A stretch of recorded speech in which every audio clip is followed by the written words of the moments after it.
So good morning, everyone.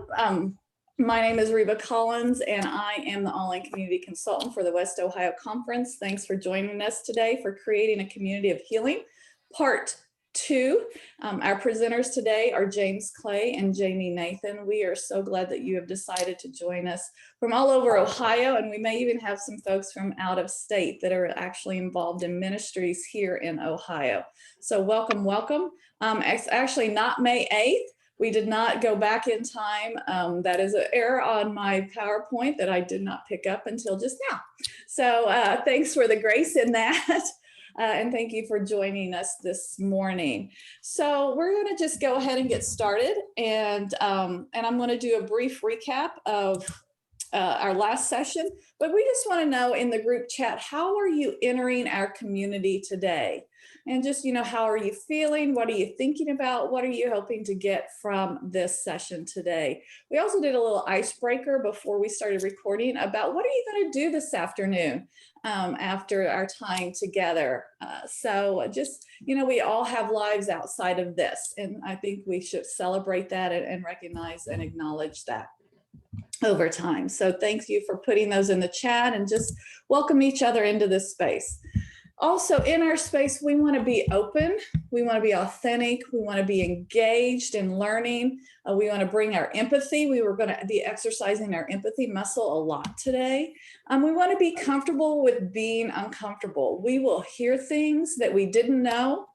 And oftentimes we judge what we do not understand. And so we ask that you withhold judgment and that you just sit in discomfort, because this is very complex. Human beings are very complex, and know that when we are sitting in discomfort, we are on the edge of growth. So we want to embrace that in community today. We ask for non-judgmental positioning and then just understanding. So just a brief recap of last month's session. We learned about why a community of healing is an important response to the impact of incarceration in our country. We identified key characteristics of a healing community. We dipped into restorative justice culture, clarified roles for different groups within the body, and creating a community of healing. And then we left with key takeaways and some tools for doing that work. So what we talked about is why a community of healing is important today, because incarceration's impact is pervasive in our culture. This was a survey that was done in 2000. It came out late 2019. Half of American families have had a member jailed at some point. Think about that. Half of our families in the United States. So that's what I mean by the pervasive nature of it. And it is, and we know in Ohio that there is 1 in 35 Ohioans that is under some form of correctional control. So, so this is why it's important. We also know that race and ethnic disparities exist in our prisons and in our jails and in our justice involved persons. And it's not just in those spaces that race and ethnicity, these disparities exist. In fact, they carry over into what we're talking about today with reentry. I had a conversation with Dorella, who's on our call today, not too long ago, and she said something that really, really struck me, that reminded me that there's some cultural competency things that we need to be aware of. And Dorella, I invite you to just share kind of briefly what you told me based on what you have observed as a minister within this area of ministry. So I thank you, Reba. I'm going to ask you to reflect a little bit about our conversation, a little bit of what I shared with you, and then let me expand on that. Okay. So what Dorella, we were talking about services, I think it was, and we were talking about, reentry and how the church and what really struck me, Dorella, was when you said, that the men and the women of that are white, right, Euro Americans, have an easier, I think you said something like, have an easier you used a word, it's almost like easier access, right? That it's easier for them to get services and to get acceptance back into society. And it's a much harder journey for people of color. So I remember a little bit about what we talked about. And I think that has a lot to do, and I'm probably going to get some pushback from our audience today, maybe, maybe not. But a lot of that has to do with relationship, and a lot of it has to do with privilege, okay? And so in these United States of America, there is a measure of privileges that creates a disparity, ethnic disparities, inside and outside of prison. And so that privilege does not go away because someone of maybe a Caucasian persuasion has gone away. That privilege still exists inside prisons and outside of prisons. So it has a lot to do with that.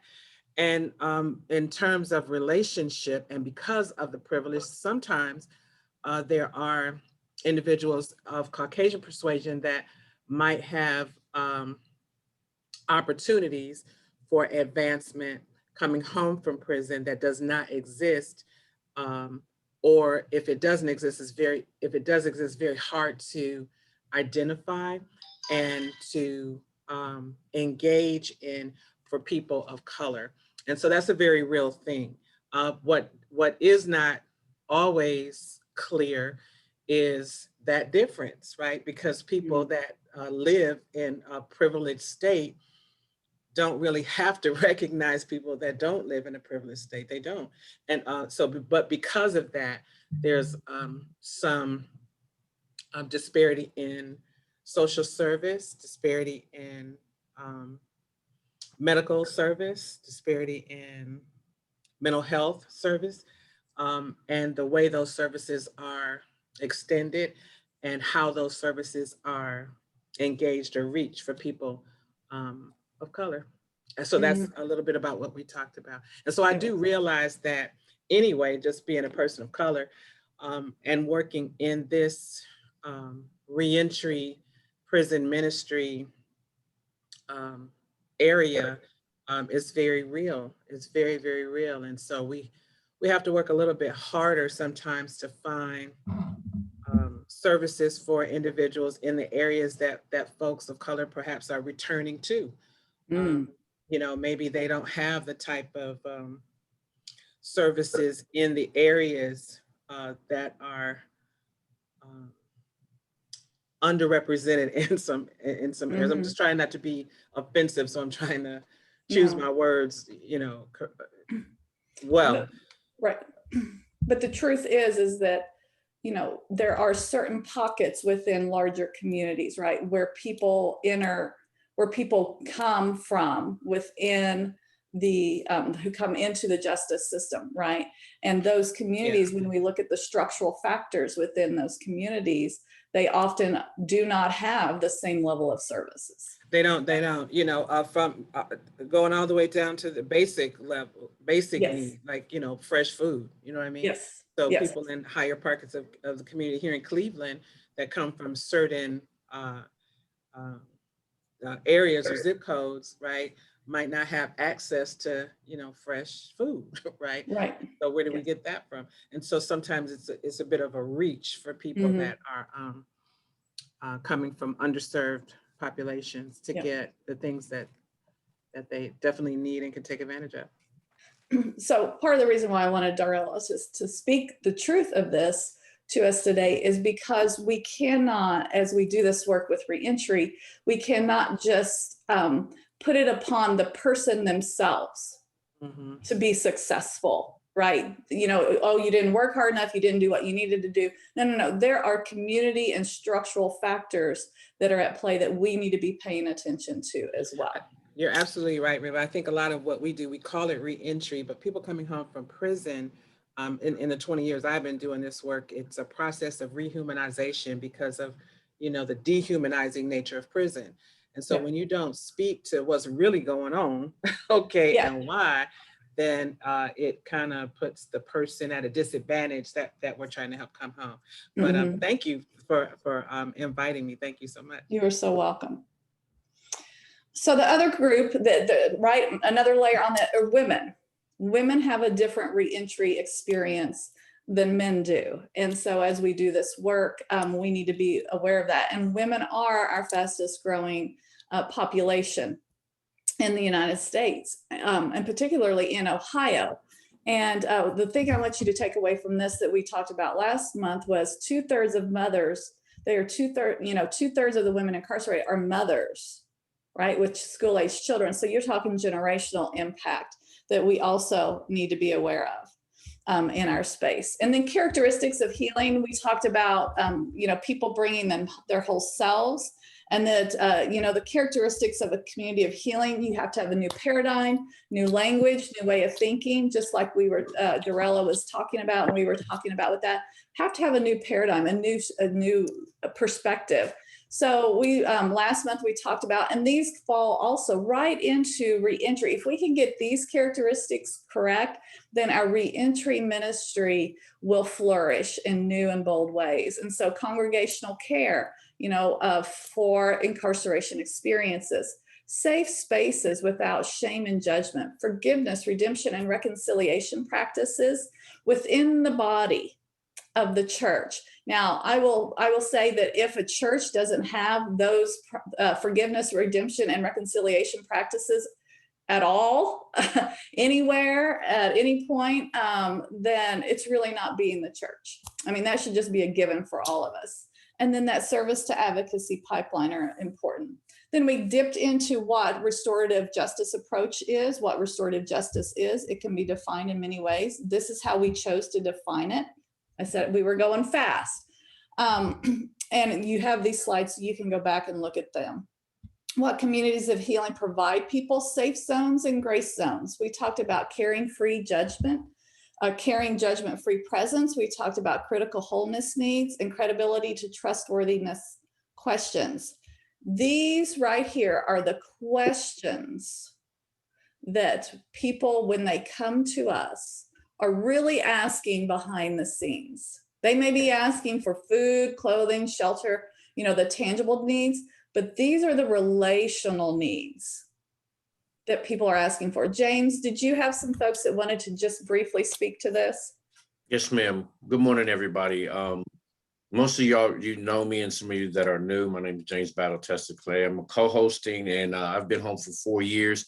And a lot of people always hear from me, and that's just one perspective of many. So I asked two of the guys on here who are very abstract personalities, which is why I chose them, that they will answer these questions. And so the first person, take a couple minutes, Benjamin Rogers, to answer this question, and then I'll pass it on to Matthew Atkinson. So Benjamin, could you speak to us about these 4 questions? Yeah, I mean, so are you wanting me to ask them or answer them from my perspective? Because it's coming from our perspective. Can I trust you? Because this is how we feel. This is how we feel when we walk out and we walk into a church or into an organization or even in a soup line, Yeah, I mean, like with the first one, I kind of reworded it a little bit. I said, can I feel safe with you to be my true self? Like, I mean, obviously, and I'm not trying to justify it in any way, but all of us who were incarcerated come from some kind of a past that led us to that. And I've told my family and friends, like, I'm not the same person that I was when I went to prison, but yeah, I am. Like, I even told my wife the other day, like, I noticed that I still struggle with some of the issues that kind of led to my incarceration. Now I know that I need to combat those, and I have better skills and ability to combat them. But I didn't just like become a different person. I became a better person. So in order for someone to truly, for me to feel safe with them being on my side, I need to be able to tell them, look, I'm feeling this way. Like if alcohol is your issue, hey, I've been kind of craving a drink lately, and not feel like they're, oh man, I knew you were going to fall off the ladder, or Right. something like that. So, I mean, you've got to be able to trust that person to, I mean, to genuinely show yourself. Otherwise, you're hiding from them, and you're kind of hiding from yourself. And then, like the second one, there's a lot of people, and James, you and I talked about this just, I think it was last night. Like, there's a lot of people that genuinely want to help, but then there are those, and I don't mean this because the way I look at it is, if you're doing anything positive for whatever motivation it is, you're still doing something positive. But at the same time, I think there are people that just want to feel good about themselves. Like, I did something good. And I mean, that's great.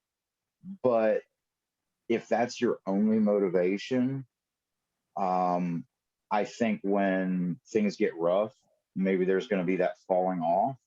So we really need to know that you care about us, not care about the goal, the mission, the feeling good about yourself, but you genuinely want me to succeed, you know?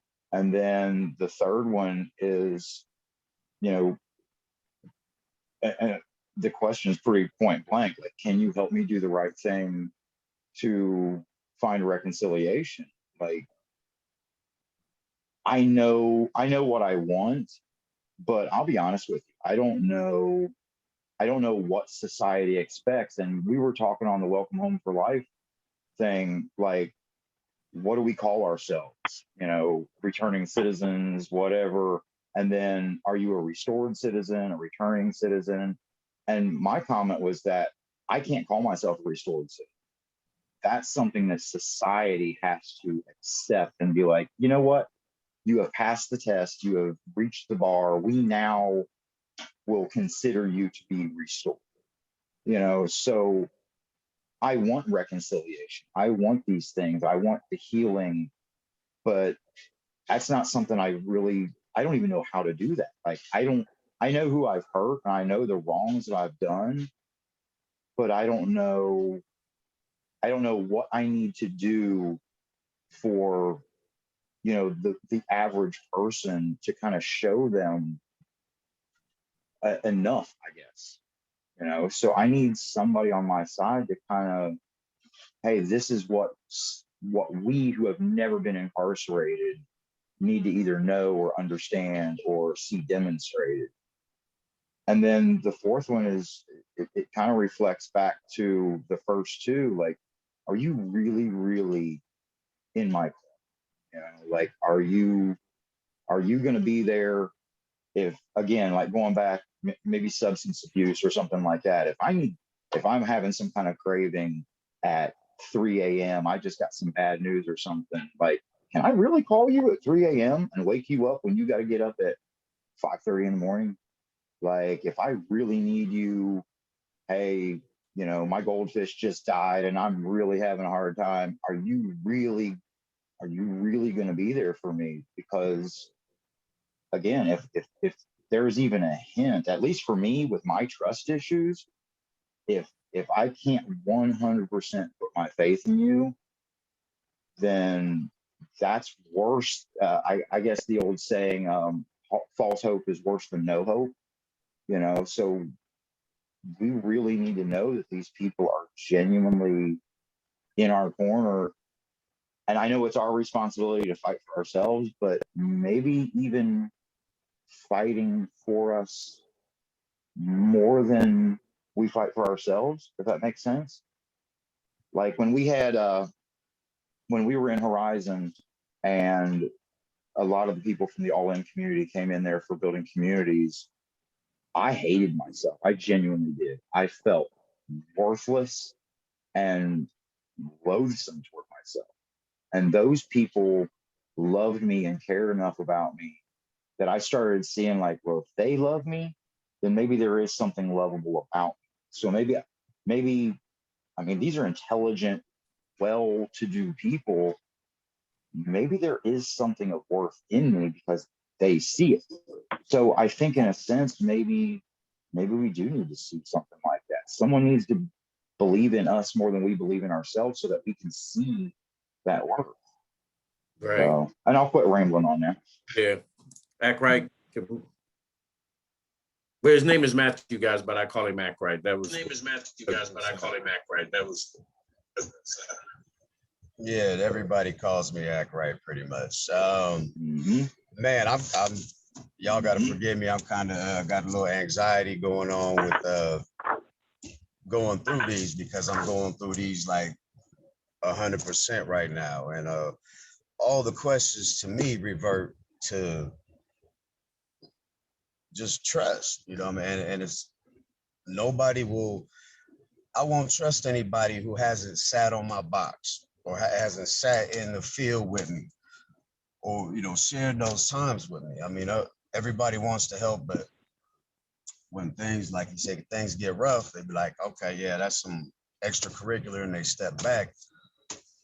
Like I said, I'm discombobulated, rambling off what you going on, but would you mind if I just read my notes off and start from top to bottom? Is that cool? I'm at work as well. I got to get back in here and finish remodeling before our grand opening. So if you wonder why I'm looking around, I'm in the parking lot in my truck. So forgive me. All right. I got one. Can I trust you with who I am? I'm 100% struggling with this. People find me hard to take, abrasive, weird, an outcast, and an alien. It's better to stay in my own world by myself, always yearning for companionship and friendship, to only end up hurt. Very few can handle people like me because of their paradigm is limited. And as a brother before me said, everybody in prison has a past, just like everybody on the planet, but we just got caught. We was the dumb people, or we, situational, but nobody understands that like the people in the box. Outside of the box, people, drunk driving, you get a ticket. You haven't been to the place where, okay, that turns in one night of, oh, I can have one drink, turns into 2,190 days of ooh-wee whatsoever. And nobody understands you. But all right. Do you care about me as a person? I don't think anybody out here personally cares about me as a person, except for very few. And that's due to how I've been treated from childhood to present. But I know I don't hold it against the ignorant. They barely know, care about themselves, which reverts to question number one. Don't think so, just show me. Don't tell me what you want to do, what your intentions, just show me. If your heart's right, your intentions will be pure. Like you said, if you're doing it for a reason, something falls short, everybody loses at the end.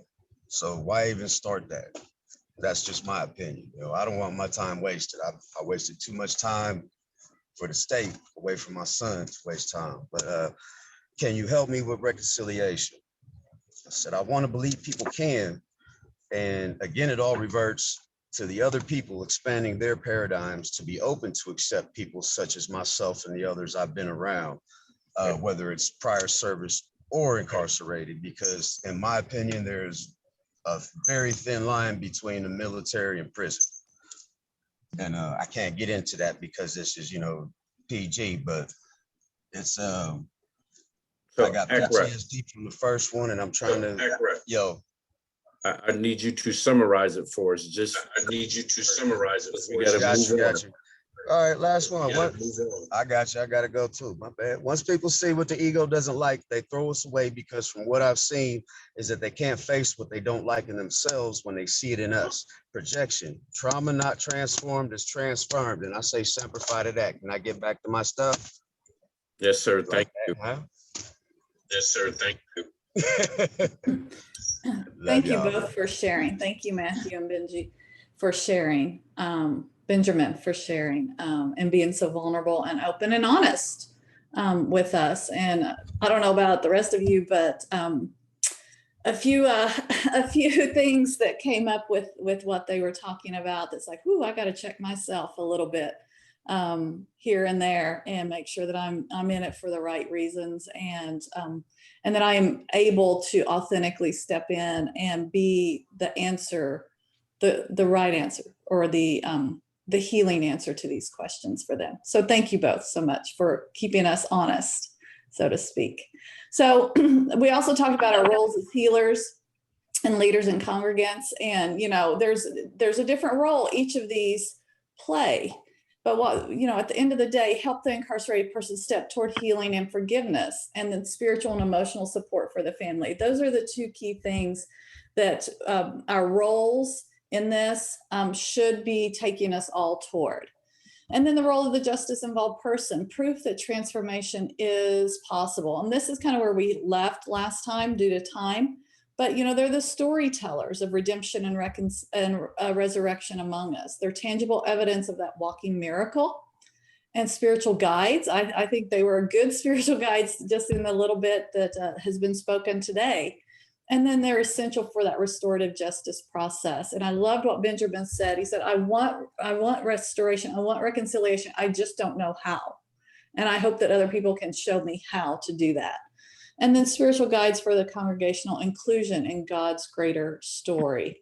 I think we're all, as people of faith, want to touch redemption, reconciliation, resurrection, and feel like we are God's ambassadors, Christ's ambassadors, and be part of that greater story. And folks can help us with that.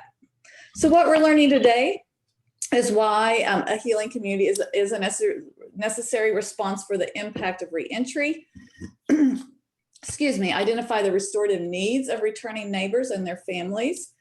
With our returning neighbors, we've already started that just in the testimonials this morning. And then how communities heal, become healers, I should say, and name some of those congregational resources, and take a deeper dive into shame and empathy, and leave with takeaway and tools.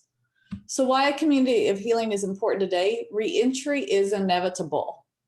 So this was a slide that we put up last month, and of how many people in Ohio are in the criminal justice system. And look at the number that are actually in our community. That's what we mean by inevitable. Reentry is inevitable. Actually, that state prison number of 51,000 is down to 42,000. We have more people that are coming out today than ever before, and that's one of the results of the pandemic. Also, one of the things we need to be aware of is that number in probation and parole.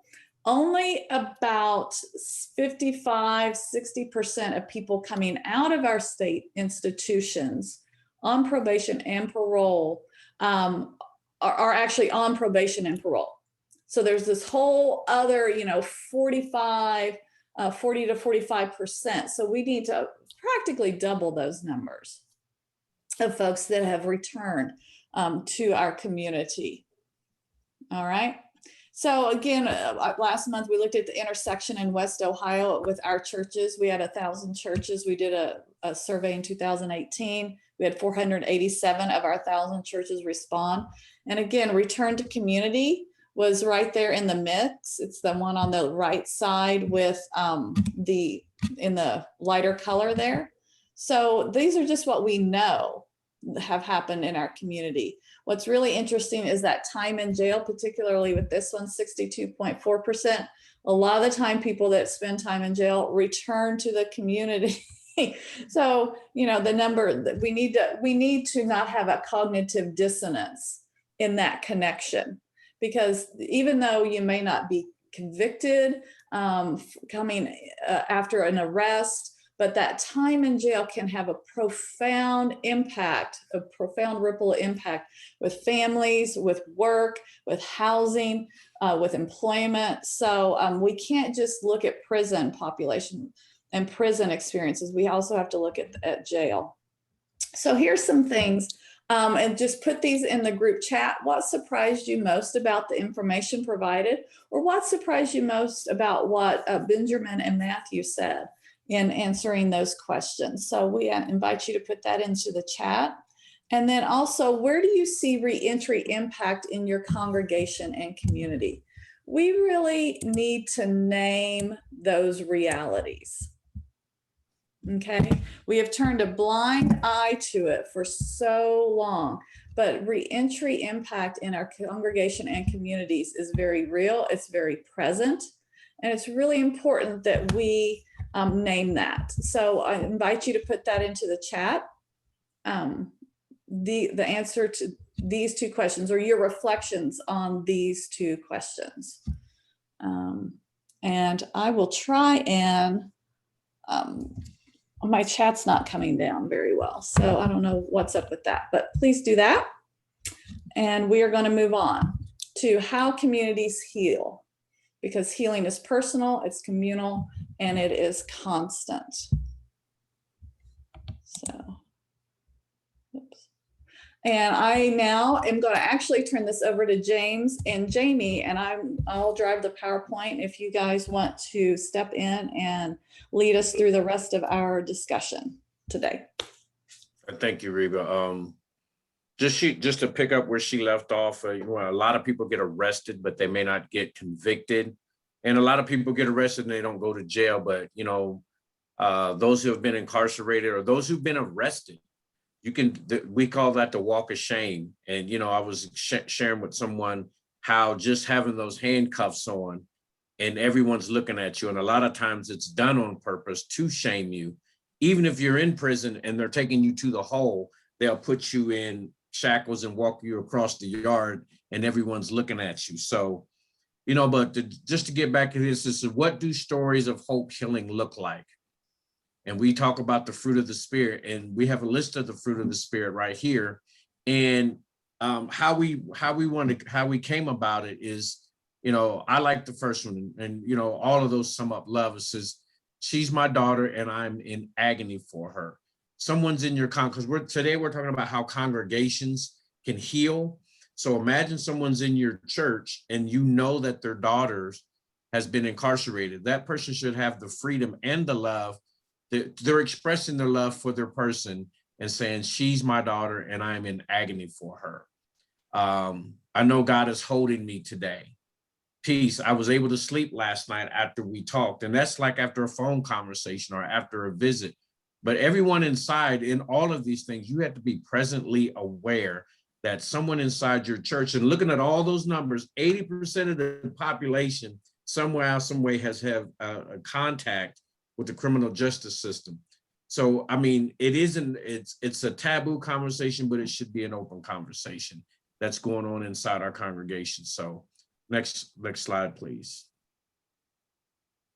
Jami, do you have anything to add before we move on? I just like by the way, I'm Jami Nathan. I'm one of the All In Community team members and Stephen ministry leader, among other things, many different hats in my world.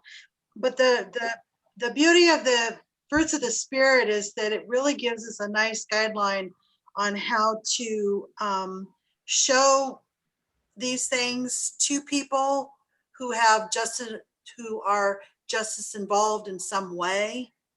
But it's also key things that we can pick up to find people in our congregations who are going through this. And we can react to them in love and kindness. So love to imagine that these communities are doing these things, but one more step. Okay. So now we're going to send you into some breakout rooms, and we're going to ask we've identified some of our citizens who've been justice involved to kind of lead in this discussion.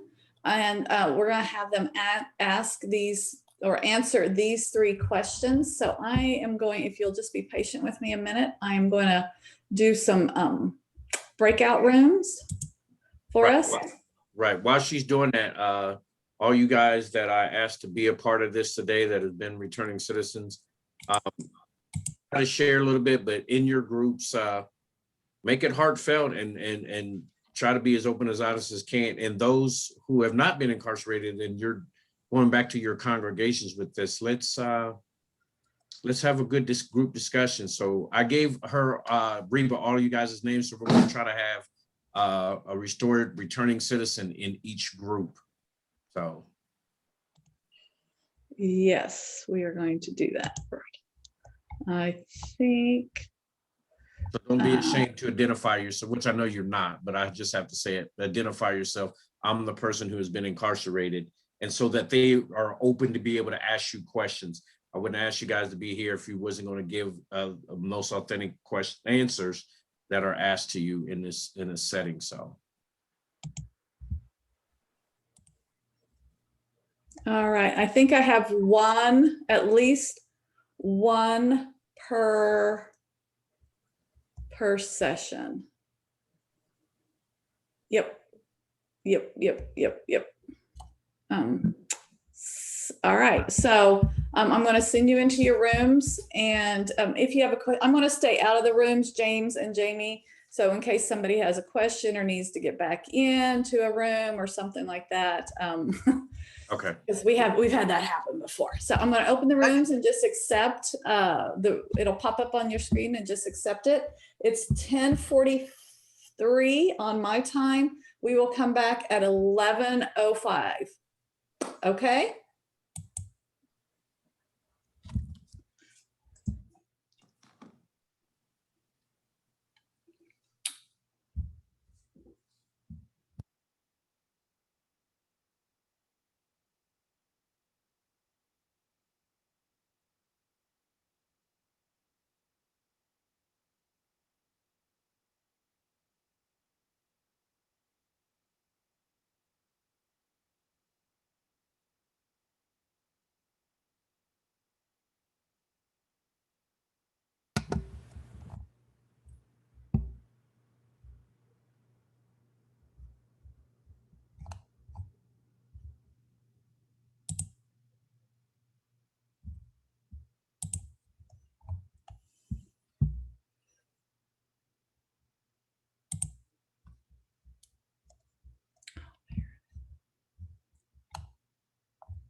going to continue on. So welcome back.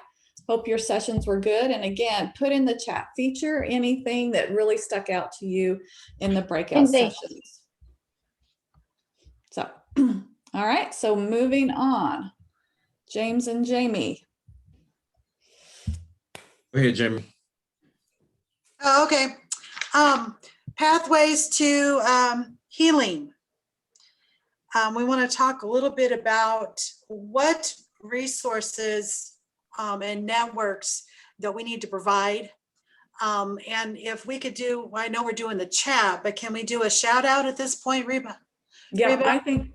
I think that's great to name some of the resources and networks within your congregation and community That are already on that healing pathway. Can anyone offer anything that is already going on that they're aware of?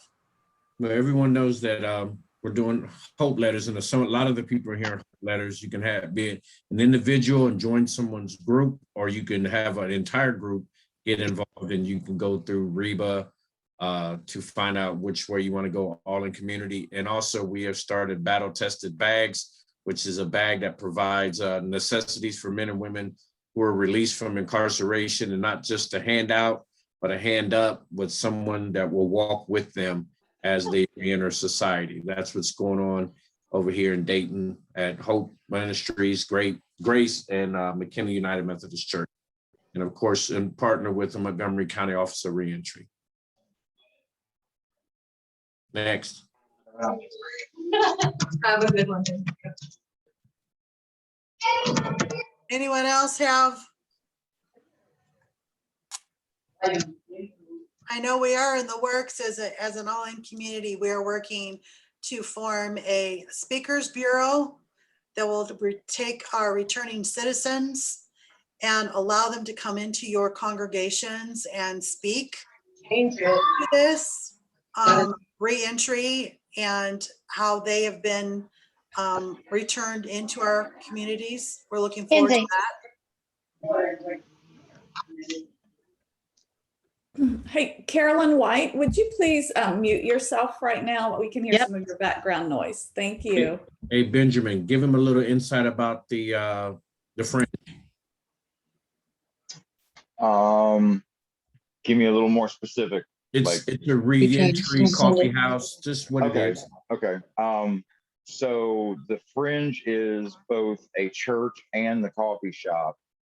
And the idea is it's geared toward, I mean, you don't have to be like formally incarcerated, but it is geared toward that, or we who have been incarcerated.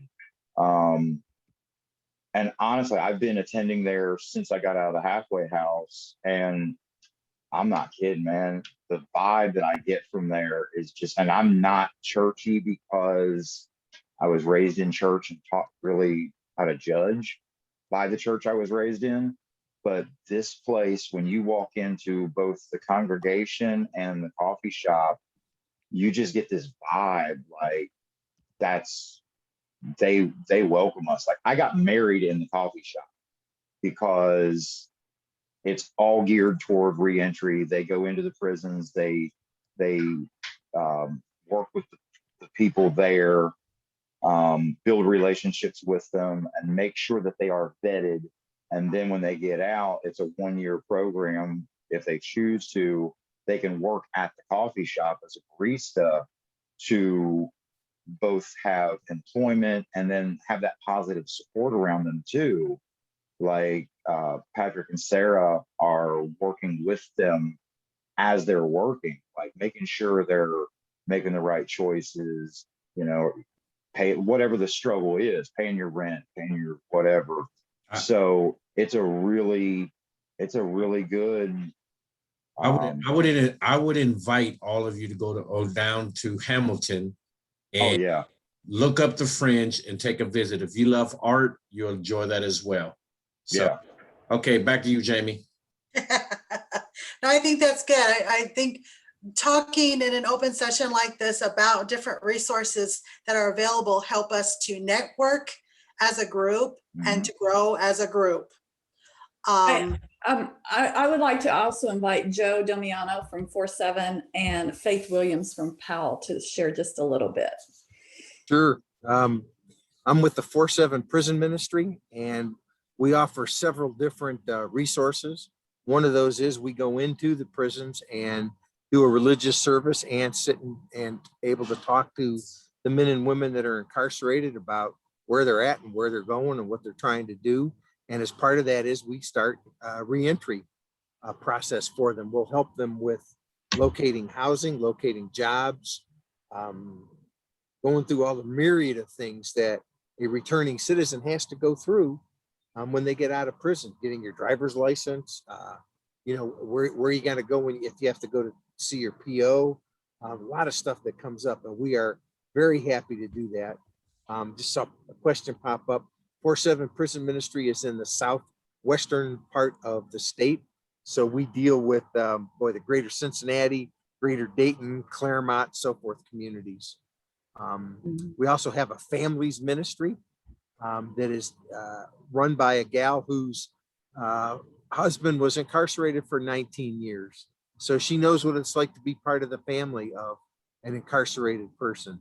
And she provides support in a monthly meeting. And then every quarter, we have a Hope Summit where we invite family members again to attend to discuss their issues and their problems and to try to give them some more insight into what's going on with their incarcerated person, especially as that loved one is getting ready to return to society. We do have a website. It's the47.org.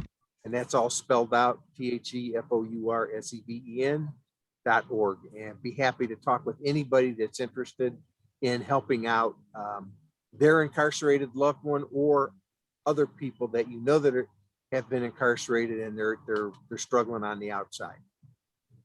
Right. Thank you, Joe. Welcome. Faith. Hi, everybody. I'm Faith Williams. I'm part of the all-in community at Powell United Methodist Church. Powell is a suburb of Columbus, on the north side of Columbus. Since we're trying to keep this real, so Powell is a very wealthy, very white community. We are, and so I say those things because it has an impact. You know, we talked about a lot of people coming out of prison and returning to the communities they left. The reason we started, the motivation for our all-in community is that one of the families in our church was impacted directly by incarceration. The husband and dad spent several years in prison, just released about a year ago.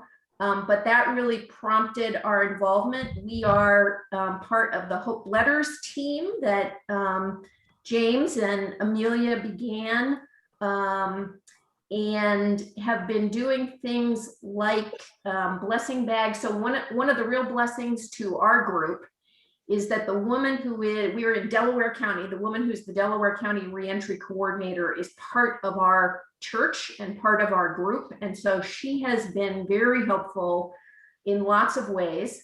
We've been doing what we call blessing bags but that are really just tangible things that are being provided to people, both men and women coming out of prison and jail. But I would love to connect with James to find out more about the battle-tested bags, because it sounds like it is more significant and longer term and a better support than what we're doing currently. So I think we are continuing to look for ways to expand into what I would call more of the real support that is needed by folks who are returning to community. Thank you, Rita. Yeah, thank you for sharing, Faith. And then is anybody on with the Word Church? I think Dorella maybe had to go to another training. Anybody from the Word Church want to share what you're doing up in the Cleveland area? Okay, this is Sherman Brown, a minister at the Word Church, and one of the ministers at the Word Church. We obviously do a lot with returning people. We also we did a drive to our church to just give them returning citizens everything from clothing to essentials, toothpaste, mouthwash, that sort of thing. That gift bag type thing where, hey, it's like a mini shopping mall, but we did was raise awareness in our congregation as to what we as a church should be doing in our community. Our pastor is very adamant about being focused in there, being focused in and involved in reentry. He's actually gone into prison ministry, into the prisons right before COVID hit with us. We are currently working with a number of, and Brella has numbers of people who have returned home, and we've been basically walking with them for some as long as 2.5 years, some longer, some as recent as they got out 2 months ago, 5 months ago, and pairing them with somebody who, hey, call me if you have a problem, so that they have somebody that, hey man, I'm struggling, I need somebody to call at 2 o'clock in the morning. What that allows them to do is basically feel like we care, whether it's just going out to, hey, let's meet once a week on the phone, let's do a face-to-face, maybe once or twice a month, so that you know that we're involved, connected. Come up to the church and get involved. We've had people that we've done character development classes in Grafton and in ladies' prisons, and when they've gotten out, they've come in and reconnected with the church there. So that we spend a lot of time trying to make it personal, because trust is the biggest thing, and transparency is the biggest thing that we've seen that allows us to be able to talk to somebody and say, hey, I don't want to know that you're doing this because you feel good about it. I want to know that you really care about me as a person and my particular struggle and what's happening with me. Not, hey, that this is going to make you feel good. This is not about feeling good. This is about helping people who are struggling and getting them back on their feet, whether it's connecting. We are also doing some things with some OSHA trainings to help people gain skill sets that the construction industry needs. So we're doing a class, a 3-day class. It's a 10-hour OSHA general construction course, and it's allowing people who return home from prison to get a skill set that construction people actually need and want. And it's a certification through the federal government that the state is actually doing the training, and I'm doing one of the proctoring for the class. So it's a lot, but it's not enough, in all honesty. Wow. That was awesome. Yeah. That was awesome. Yeah. I mean, sitting here listening to all of these available resources and programs in our state is exciting. The energy conveyed by each one of you who just spoke was truly amazing and a blessing. And it demonstrates basically where we're transitioning into to talk about it. You're eliminating the shame, you're offering empathy and understanding, you're building relationships to help people move forward and have positive, enthusiastic and energizing life experiences to make them restored citizens. I like what Benjamin said earlier about he doesn't quite feel restored yet. He's a returning citizen, but he's not quite restored. But these are situations and resources that are helping people to be restored holistically. So That's thank wonderful. you. Thank Yeah. you for sharing.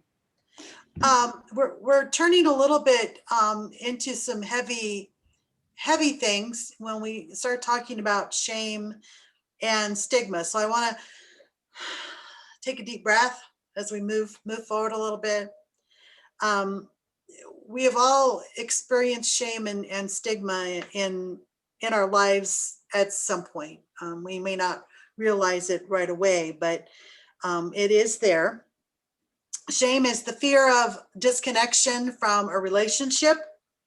It is intensively painful. And somebody who we have listened to and worked with, so to speak, and used as a guide is Brene Brown. I know Reba has talked about Brene Brown in many different areas of all of our work and her work. And Brene has done some extensive research on shame and empathy and stigma. And if you look her up on the internet, you'll find her everywhere. Watch a YouTube video because she's wonderful. But we're all afraid to talk about shame. And that's one thing that Brene brings to the forefront. She wants to get away from this struggle and the root causes that come about. So I would say too that, of what shame is, the third thing, the dominant effect of everyday life.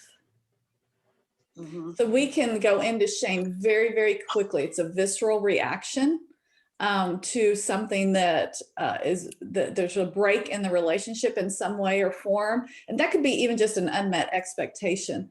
But shame is a dominant effect because we think that we behave, that our behavior comes from our logic. But about 90% of behavior is driven by emotion. And so, shame is always in that mix, and it has a dominant effect of everyday life, and it influences how relationships grow, how they're formed, how they're developed. And so, and the other thing is it's a root cause of harm, violence, isolation, and devaluing of self-worth. And so when we think about healing, right, and we think about not only individual but communal healing, we have to understand that shame is a driver for a lot of the harm that is occurring. So, all right. Me and Rumani Tevis are in a class together, entrepreneur class, and one of the questions was, how does shame affect our choices? And I went back to the first time we ever mentioned shame in the Bible was the fall of man, Adam and Eve. And when he said, I was naked, and naked means shame. And then God said, who told you was naked, or who told you was shame? And a lot of our shame, again, comes from those relationships that we're in, or we've let someone down, and or we've harmed someone, or we put ourselves in a very, very peculiar situation. And so shame is a big deal for men and women, especially. That's probably the hardest thing coming out of incarceration and having to face the world. It's another whole journey. And Reba asked me some questions a while ago about this and stuff, and some of the things that we deal with. And that was a pretty intense conversation that me and Reba had. So, because both of these go together, because the shame and the stigma causes the shame. So back to you, Jami. Yeah, stigma is the label. It's the label that's attached to the shame. And shame can grow, exponentially when it's in secret, if it's in silence, and then the judgment aspect. So there's 4 responses to shame. Oh, okay. Withdrawal, self-attack, avoidance, and attacking others. So we want to talk, let me see where I'm at here. You want to go back to shame resilience? There we go.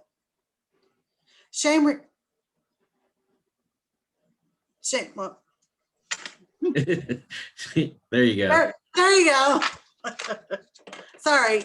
I was still on regular shame, but My I apologies. want to talk a little bit about shame resilience. And that shame resilience is a strategy for protecting connection, our connection with oneself and our connections with the people we care about. It's being able to practice authenticity when we experience shame, to move through the experience without sacrificing our values, and to come out on the other side. It's not, it's what it is not, it's not moving away. It's not moving away by withdrawing. It's not moving away by hiding or keeping secrets, which was the things we just mentioned. So reducing shame and stigma. 4 components for shame resilience to reduce it. Number 1, recognizing shame and understanding its triggers. What's a trigger? And somebody shout out and say what a trigger is. And that causes you to react without thinking about it. Mm-hmm. It can be attributed to your body image. It could be a trigger to your emotions. It could be a trigger to money issues, addiction, being stereotyped. And men and women, in Brene Brown's work, she highlights that men and women have different triggers. They are shamed around different things. For women, it's often body image. For men, it is this feeling of feeling helpless and weak. Anything that says I'm weak is shameful for men. For women, a lot of time it's around body image, it's around momming, those kind of things. So yeah, it can be a word, it could be a situation, it could be a person, any of those things. I like on here, it says practicing critical awareness. And we learned a lot of this. It's basically being mindful. A lot of people, like I said, a lot of this is unconscious, but the more you talk about it and share with someone that you can have a relationship with of trust, they can help you with this. They can recognize you changing when you get into this field of shame or stigma, because our body react differently. And we may not recognize it, but someone else will recognize it. Or always surround yourself with quality people. So like I says, we have to reach out we really have to reach out and say, hey, I need to talk about this. Kind of like the little mushroom, mushrooms grow in the dark and isolated. We need to shed sunlight on it, bring it out in the open to kill the fungus, so to speak. And to bring it out and learn about ourselves too.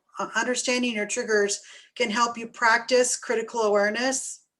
If you understand what triggers you, then that will help you to turn around and grow from that and recognize it, so that you can also reach out, especially if you can recognize it in someone else. And I would say too, as people who are doing ministry with individuals that are in many ways very vulnerable and very fragile and very susceptible to shame, we have to be very, very aware of how we're showing up. If we're showing up in a season of shame or in a cycle of shame with somebody who we're trying to help reintegrate or to help with healing and reconciliation, we have to step back and get ourselves in a better place before we can help other people to heal and to come out and practice shame resilience. Self-compassion. Having self-compassion, it's key. It is very key. So empathy is the capacity to understand and to feel the emotion that someone else is experiencing. And as you can tell, there's quite a range of how you respond to someone. Empathy is not taking responsibility for someone else's problem. It's understanding that emotional experience. So disarming shame and stigma, understanding and being able to relate to someone's emotional experience will help them do that. And I would say too, on this scale, we can't all hit the red zone all the time, right? Sometimes we have to, again, we have to be self-aware enough to understand, where am I kind of on my empathy scale today or in this moment? And I think too, sometimes as folks that are working with and are building relationship with people that have a stigma associated with them, sometimes our fellow congregant members don't have the same, they're not on this scale in the same way. And so how can we extend empathy to them and help them move from unawareness, right, to empathy? And so sometimes I look at this scale and I'm like, you know, who am I dealing with? You know, where are they sitting on this scale? And what are some of the things I can do to help them move toward a greater capacity for empathy and compassion for the folks that we are in relationship with? Well, especially if you're working to build a reentry program in your congregation, there's a lot of congregational members who don't know what they don't know. So bringing that awareness to the forefront, educating them even in small ways, can start to make a big difference to move them along this scale, to bring them to the point of having a concern or wanting to be concerned about a situation that's going on.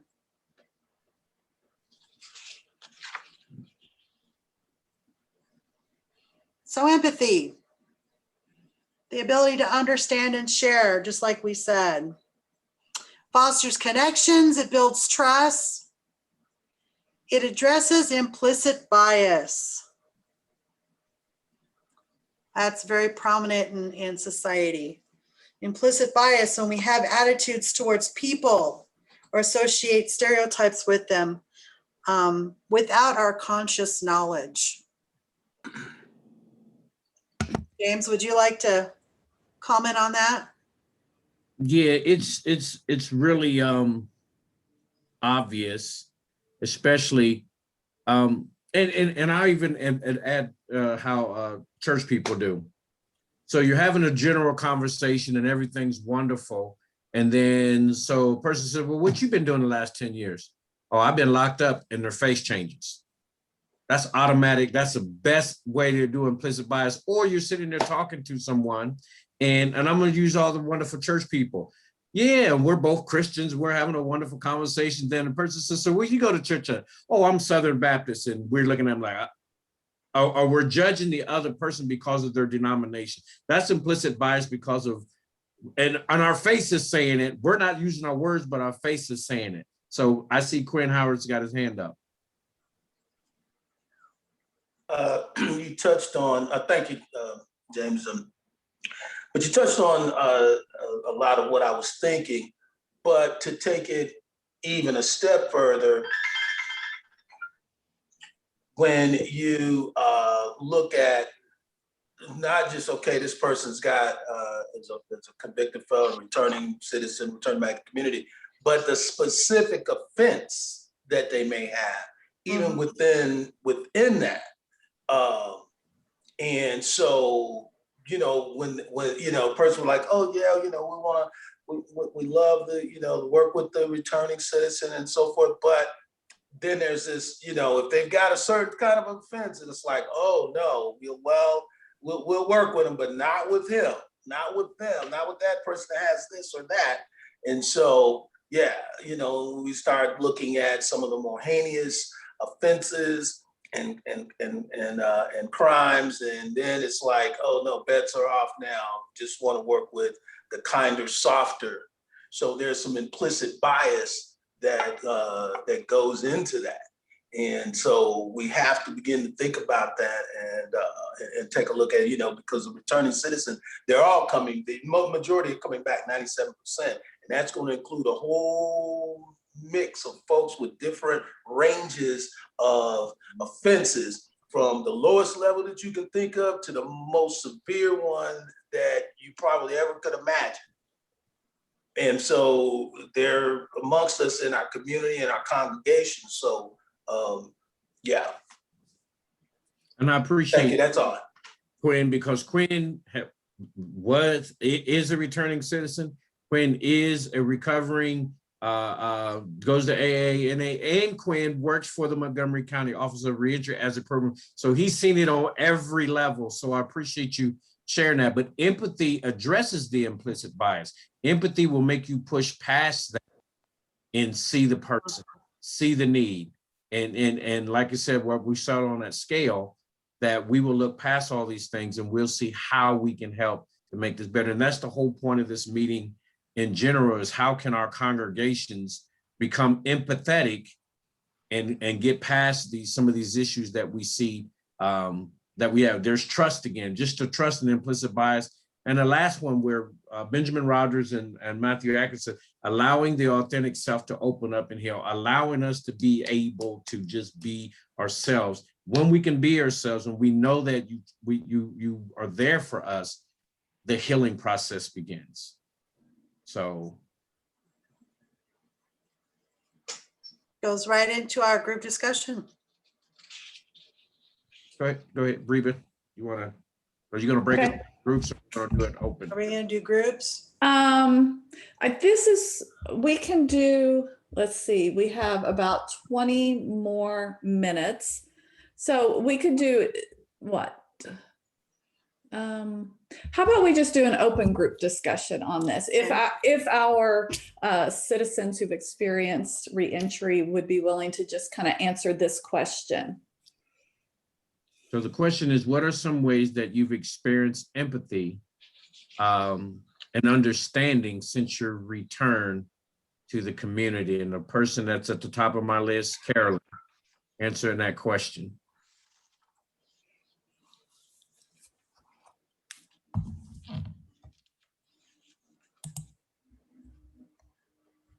You're good. You can hear me now? Yeah. Okay, it's first time on this laptop, so I'm trying to figure it out. I guess just having someone there to listen, to just to listen to what I'm willing to share at that point in time, not force me or pressure me to go forward with something. Someone that is trying to understand what we've been through, that wants to know and is willing to listen to the best of our ability as we explain it. Other than that, I'm still working on that. Thank you. Dianira?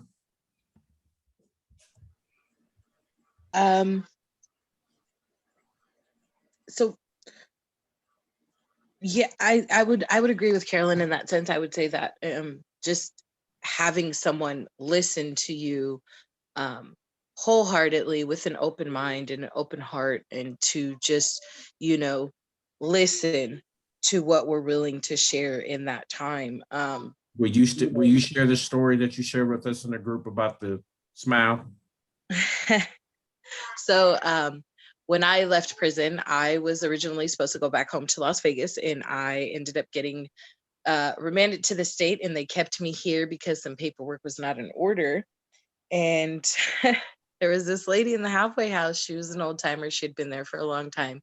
They actually let her stay there, live there, that she didn't want to go anywhere else. She was comfortable there. She would smile at me every day.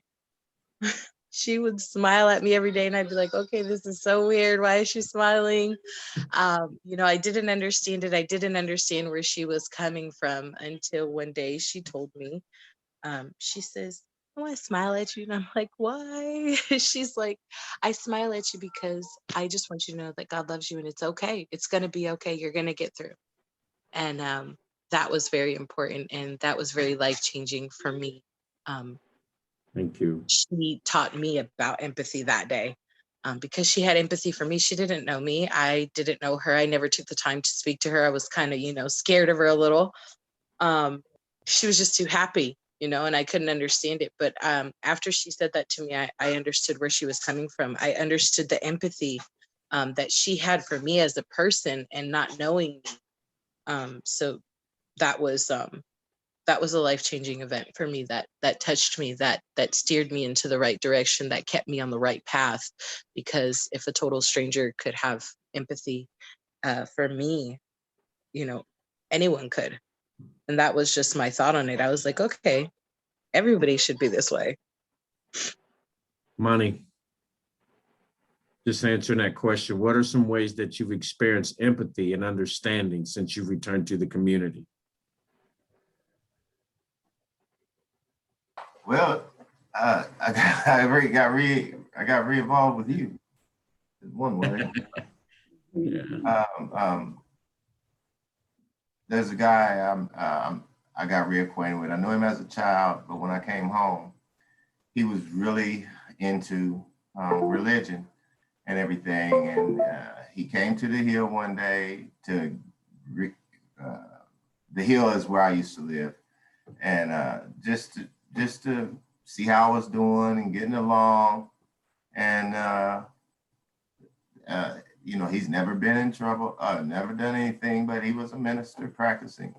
And that right there, I mean, out of the clear blue, he just pops up. He says, "Hey, Money, how you doing?" And we started a great relationship, and we're great friends today.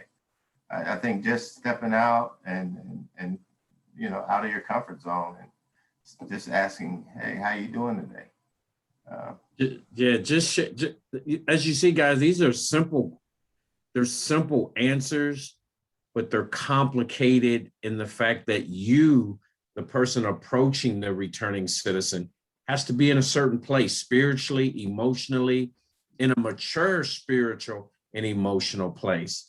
And no better way to get spiritually, emotionally in the right place than to join groups like this and trainings like this. And anytime you see something come up on the All In community, you sign up. If you're really serious about this, the more you hear, the better you'll get at it. So you want some more, Reba, or are you good right there? Because we got some more on here. One more. Zach.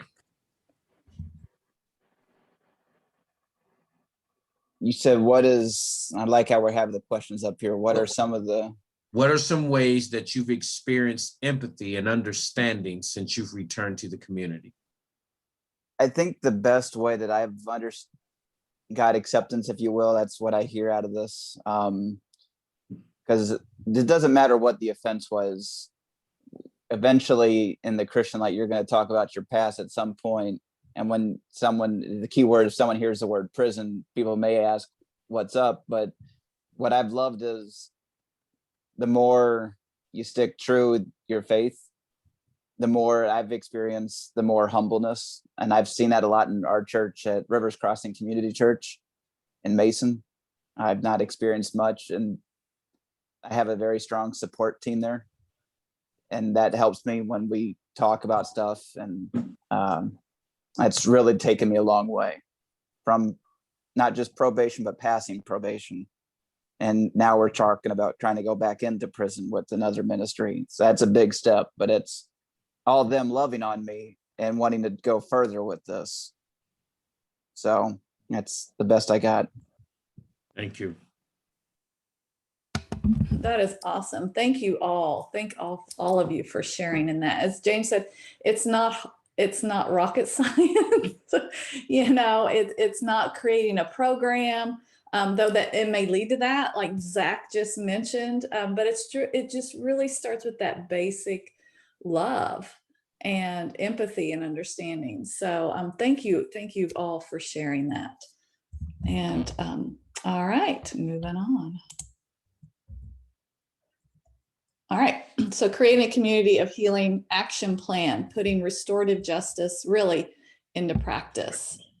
I forgot who's leading this, James or Jami? Yeah, we both. Jami was. Remember, she's since we missed her last time, we want to get we can get. Yeah. Okay, All In community principle number 1. We want good things for you, not from you. It's all about the relationships, you know, and they're hard work. Relationships are hard work, but they can make such an impact and make such a ripple effect out into society from this point on. So we want good things for you and not from you. We don't want you to be frozen in time. Mhm. We want you to be known for more. And I would say with this principle too, this calls us to check our expectations Mhm.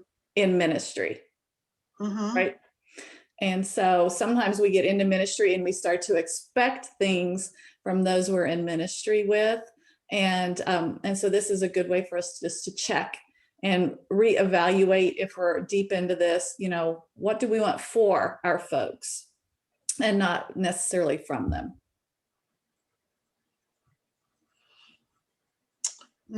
Number 2, do for one what you wish you could do for everyone. Goes back to the ripple effect. Start in that one little pebble or planting that one little seed to see where it goes. And with Hope Letters, I think Hope Letters is a great experience to start small and work with a small group of people and then build it out from there. And how many congregations are working with Hope Letters now, Reba?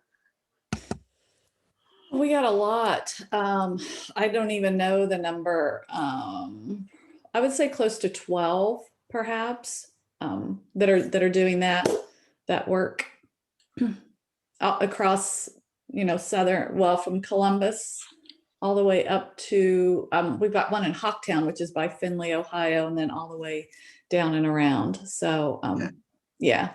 So yes, and just like Zach said, right, his congregation was doing for one, loving on him for one. And now, you know, that's broadened that perspective. And they're like, well, who could we do more, right? This is such a broad and huge and can be an overwhelming ministry area. And so we can become paralyzed. Well, we can't meet everybody who's coming back, right? No, you can't, but do for one. Just start with the one and then see how the Spirit works and grows. That's how Powell, right? Faith talked about Powell and now how they're doing for more, but do for one.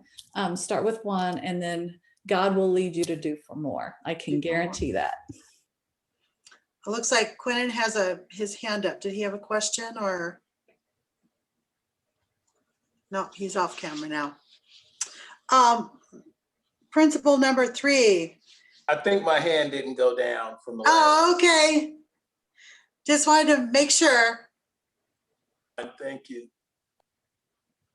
Co-mission and co-location. With every effort, every time. The impact of crime and incarceration are not just isolated with the victim and the offender or a family, right? We want to bring crime's impact into their lives and into our congregation. So by not addressing it, then we're kind of isolating them and leaving them out. So we need to be in relationship with them. James, do you have anything to add to that or? Yeah, since I got Quinn and his hand is stuck up, not literally stuck up, get it? Stuck, but anyway, I'm a member of Grace and Quinn works for Montgomery County Office of Reentry.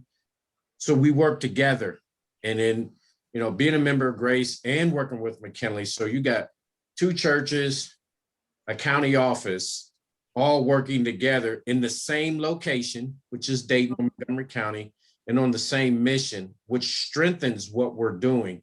And there are a lot of other organizations that are in our county, like Freedom Alliance, X Factor, Dayton Cooks, and I can just start naming off all these, but we all work together. We're on the same mission and we're working in the same location. So if you're a church, you don't have to try to do this whole thing by yourself. Find out who else in your community is doing the same thing or a leg of that thing. And you guys start working together and form a much stronger alliance.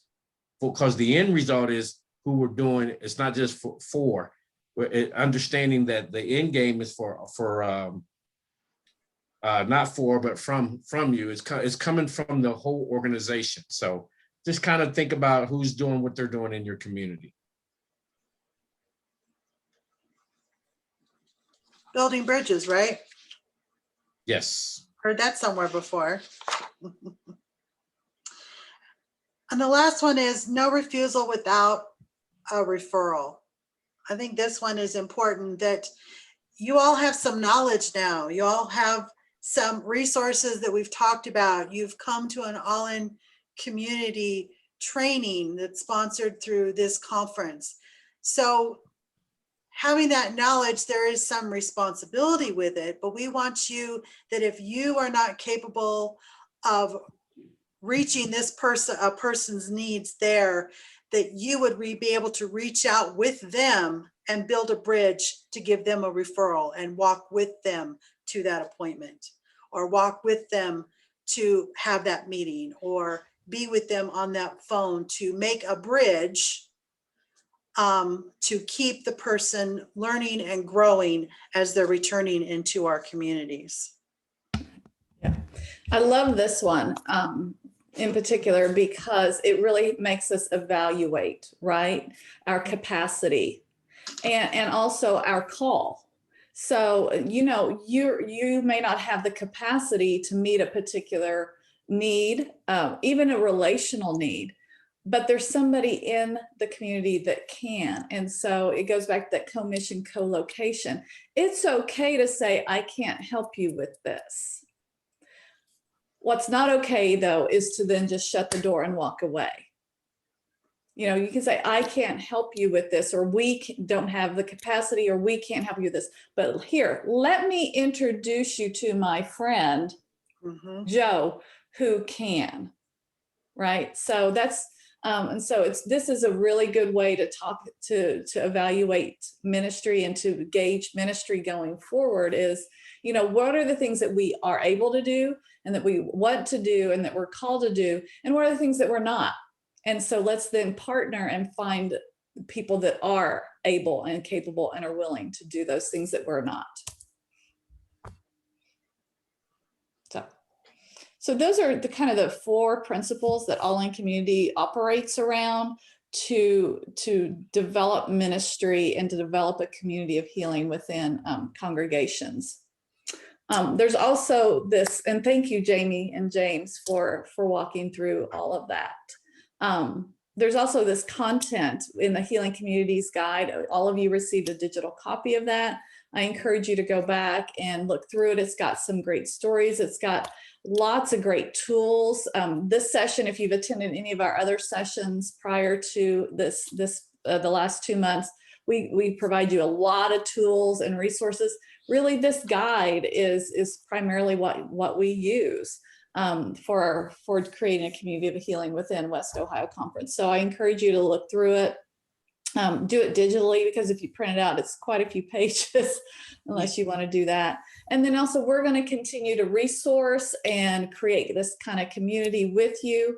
Again, we've got All In Community. We've got homepage, podcast, webinars, Facebook group that you can join. And then Jami alluded to our Building Bridges work that we do.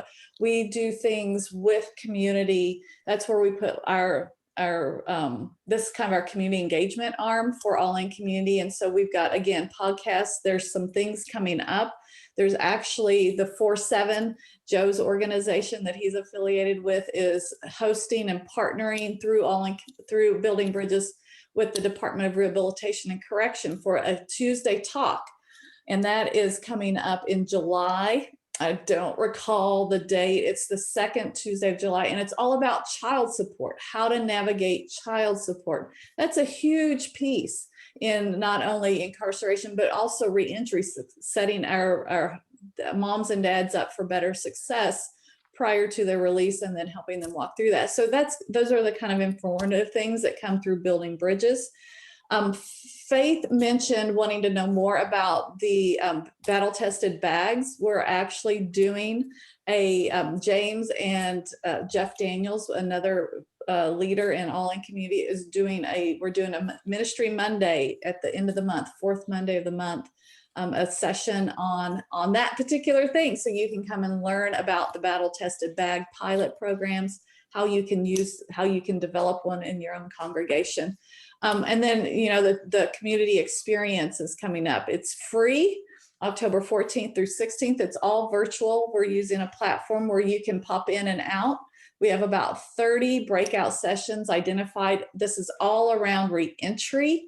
We're going to have a session on what the system of reentry looks like in Ohio. And then we're going to drill down into where do you fit in this system to disrupt those harmful pieces of the system and also create new opportunities that are emerging. And it's community context based. We have things for rural communities, metro-sized communities, and mid-sized communities. And then we have different tracks around employment, housing, kinship, family support. Gosh, they're like 5 or 6. Juvenile justice is one of them. So that is available if you go on the West Ohio Conference website. Actually, on the homepage of the Building Bridges of Opportunity website, you can find out more information. And then again, here are the things that we just talked about. Saturday circles are an environment where we invite folks that have been impacted and their allies into a restorative environment. Saturday circles, these are listening circles, which is a tool that you can use in your own congregation to create that trusting environment for relationships to flourish. Ministry Monday, actually that is wrong. This is around the 72-hour pack. So that's a typo there. I forgot to change that out. And then our next Saturday series is Introduction to Trauma-Informed Ministry. Trauma plays a huge role in justice involvement. And so we need to understand better what that looks like, what it is, and then how we as folks who bump up against it don't have secondary trauma from working with folks that have gone through that. I love this quote on the left side: commitment will get you to the starting line, consistency will get you to the finish line. Many of you have been part of this Every Second Saturday series since January. You're being consistent. We hope that you're learning and growing and developing yourselves as ministry folks. We hope that as restored and returning citizens, our justice involved participants, we hope that it is also providing you that opportunity to grow and connect and have and experience community. And the more consistency builds trust, right? And so show me. Just remember that's what Benjamin said, show me what it looks like, right? And so that's consistency in that. So any final thoughts, comments from James and Jami, and then open it up for everybody else. And I'm going to stop sharing my screen.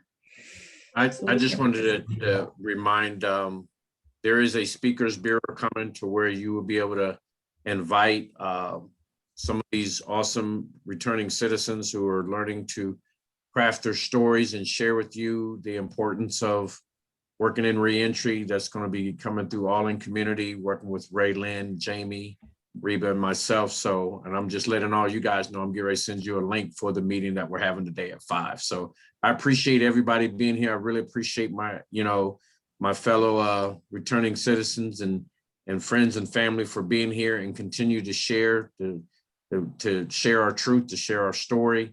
And I appreciate all of you men and women who are on the battlefield with us, standing beside us and not ashamed to proclaim the good news that the love of Christ can save anybody, no matter what their crime, no matter what they've been through, that Christ comes to the prisons as well.